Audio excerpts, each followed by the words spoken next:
Bonjour à tous, c'est Jean-Luc Haut sur sa chaîne YouTube. Aujourd'hui, nous allons parler de la Marine nationale française qui neutralise en opération un drone aérien avec un brouilleur fourni par MC2.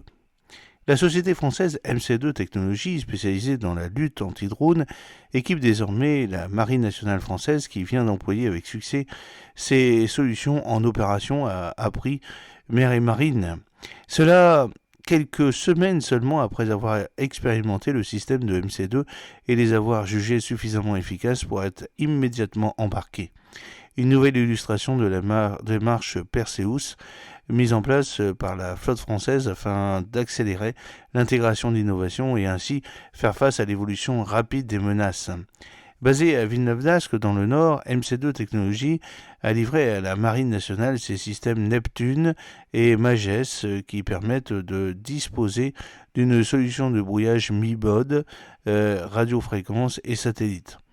Alors que le Mages est conçu pour le brouillage tactique des communications radio entre émetteurs et récepteurs à longue distance, Neptune génère une bulle de protection contre des drones et armements à guidage GNSS bloquant les capacités de positionnement et de navigation de ces engins. Un tandem qui peut être employé contre des drones aériens de toute taille, la détection des menaces étant assurée par des moyens radars et optiques. Suite à une expérimentation réussie, le dispositif est parti d'une dizaine de jours plus tard seulement en mission à bord d'un bâtiment de la flotte française. Cela fait maintenant 3 semaines qu'il est en opération et déjà il a permis de neutraliser un drone aérien menaçant, indique-t-on, de sources militaires.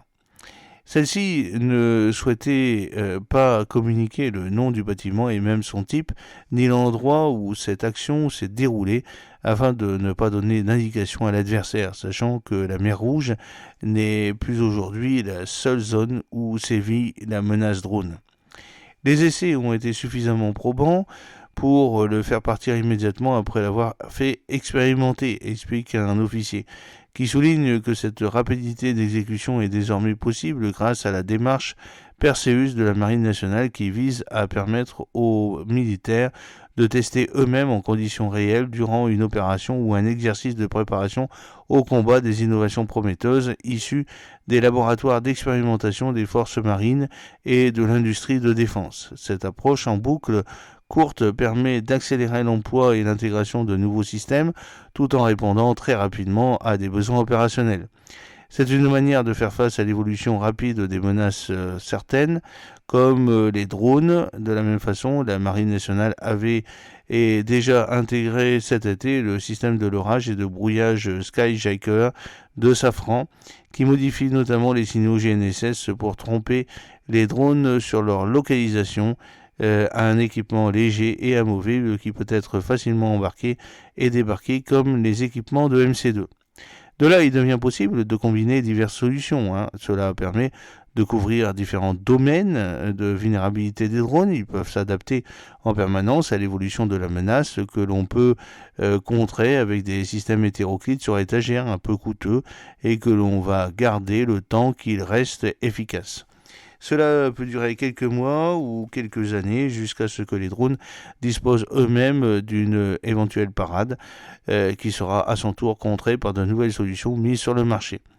Ce sont de nouvelles règles de la guerre moderne où il faut mélanger des plateformes et des systèmes de combat conçus pour durer mais aussi être évolutifs et capables d'intégrer régulièrement des capacités plus ou moins complexes à la durée de vie parfois très éphémère.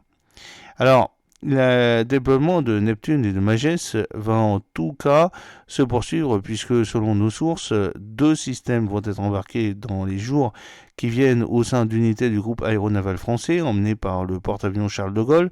Il doit débuter très prochainement un grand déploiement qui le conduira jusqu'à dans l'ouest de l'océan Pacifique.